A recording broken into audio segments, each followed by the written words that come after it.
expected. There's a reason some people feel inexplicably disturbed by your presence, even when you haven't done anything wrong. It's not your aggression, it's not your flaws. Often, it's your clarity affected. Your presence alone can become a mirror, one that forces someone to confront truths they've worked hard to avoid. And when it comes to narcissistic individuals, this effect is magnified because a narcissist survives on illusion. They build a persona that is untouchable, perfect, expected, and superior, not because they truly believe in it, but because they fear what lies beneath it. So when someone like you enters their life, someone empathetic, grounded, and unwilling to be deceived, you don't feed the fantasy. You interrupt it.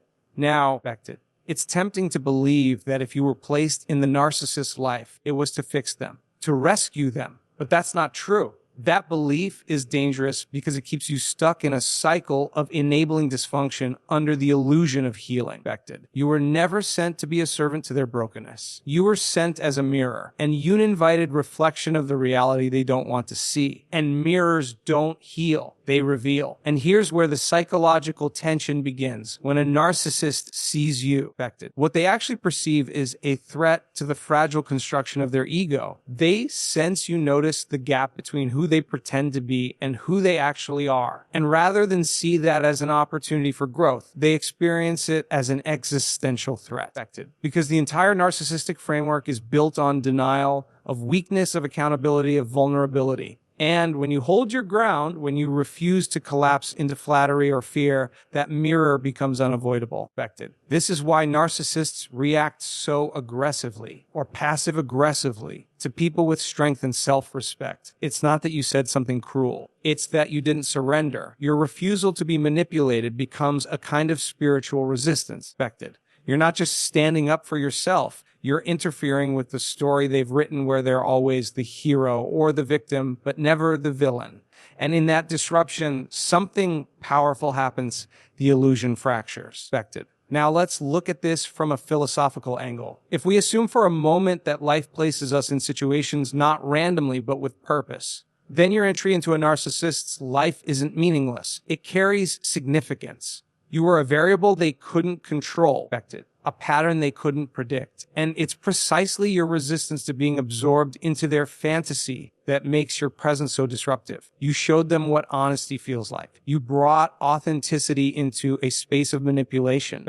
You offered real connection, but with boundaries. And boundaries are the one thing the narcissistic ego cannot tolerate because boundaries confirm that other people exist with independent minds and needs. That's the very thing narcissism denies. But what's most important to understand is that your role was never to stay and endure the dysfunction.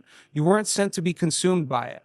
You were sent to shine a light on it and walk away if that light wasn't welcome. Your purpose was never to abandon yourself trying to save someone who refuses to face themselves. That's not compassion. That's self-sacrifice without transformation. And true growth on their end or yours can only happen in the presence of truth. That truth may hurt them. It may anger them. It may drive them to attack you, accuse you, or discard you. But that's not a reflection of your failure. It's a reflection of what the mirror revealed. And they may spend years trying to destroy the mirror rather than face what it shows. That is the tragedy of narcissism. It avoids the one thing that could save it, honest self-confrontation. But none of that erases the value of your role. You were not invisible. You were not irrelevant. You were the truth they couldn't unsee. And whether they ever admit it or not, your presence disrupted their pattern. That disruption was divine. Not because it healed them on the surface, but because it left a crack in the illusion. And sometimes that crack is the beginning of change, even if it takes years to unfold. So don't regret being placed in that life.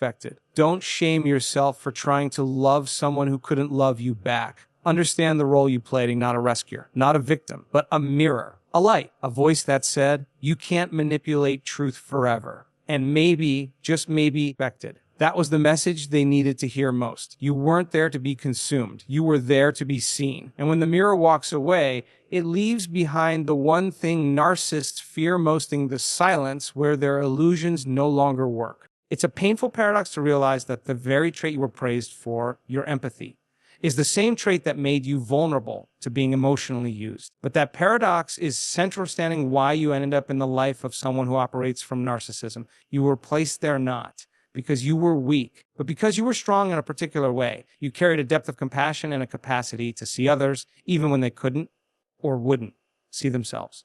But here's the truth. Your empathy was meant to awaken, not to enable. There's a significant difference between healing and rescuing. Healing creates space for growth. Rescuing absorbs another's consequences. And when you find yourself in a relationship with a narcissist, that line blurs very quickly. At first, your empathy allows you to excuse bad behavior. You tell yourself they're wounded. You rationalize their coldness, their mood swings, their lack of accountability. You see the inner child inside them. And in some part of you, there's a belief that if you just love them the right way, they'll transform. That's the noble illusion, and it's powerful, but it's also dangerous, because what you're not seeing is that narcissists don't lack love. They lack ownership. They know how to receive your care, your time, your sacrifice, but they don't know how to carry the weight of their own emotional responsibility. They depend on you to fill that void. Your empathy becomes a crutch they never asked for, but will never give back. And every time you excuse their harm because you understand their pain, you're training them to bypass self-awareness. They get to avoid the mirror because you're standing in front of it, taking the hit for them. Empathy, when healthy, is discerning. It recognizes suffering, but it also respects boundaries. What often happens, though, is that deeply empathetic people override their own internal signals in the name of compassion. You felt uneasy, but you stayed. You were hurt, but you forgave. You were disrespected, but you rationalized it. And each time you did that, you drift a little further from yourself while getting closer to their chaos.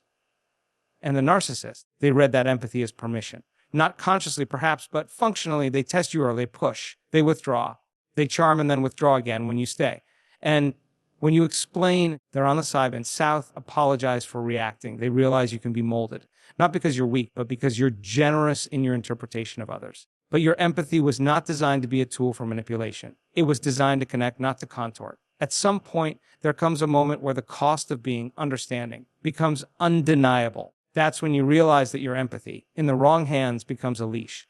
You start recognizing the emotional exhaustion, the self-doubt, the internal erosion that happens when you give without receiving, when you see their potential and ignore their pattern. You begin to wake up. And that awakening is sacred, because it marks the shift from enabling to empowerment. You stop confusing silence with peace. You stop mistaking potential for partnership. You begin to see that your empathy is a gift, but only when it includes yourself. You can't keep pouring into someone who cuts holes in your container and calls it love. You're not here to be consumed.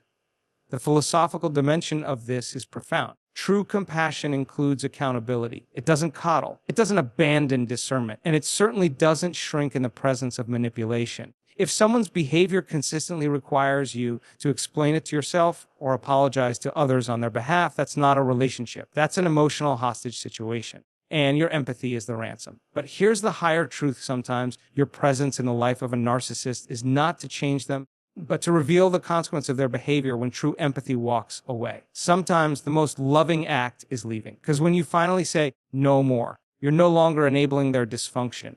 You're confronting it through absence. And that's the moment your empathy evolves. It comes wisdom. It becomes strength. It becomes a boundary with a backbone. And whether or not they ever change is not your burden to carry. Your burden was to learn the difference between love and self-abandonment, between compassion and compliance, between sacrifice and self-respect. So yes, you were placed in their life for a reason, but that reason wasn't to lose yourself while trying to fix them. It was to find yourself while learning what love is not. And once you know that, you never go back to being used in the name of empathy again.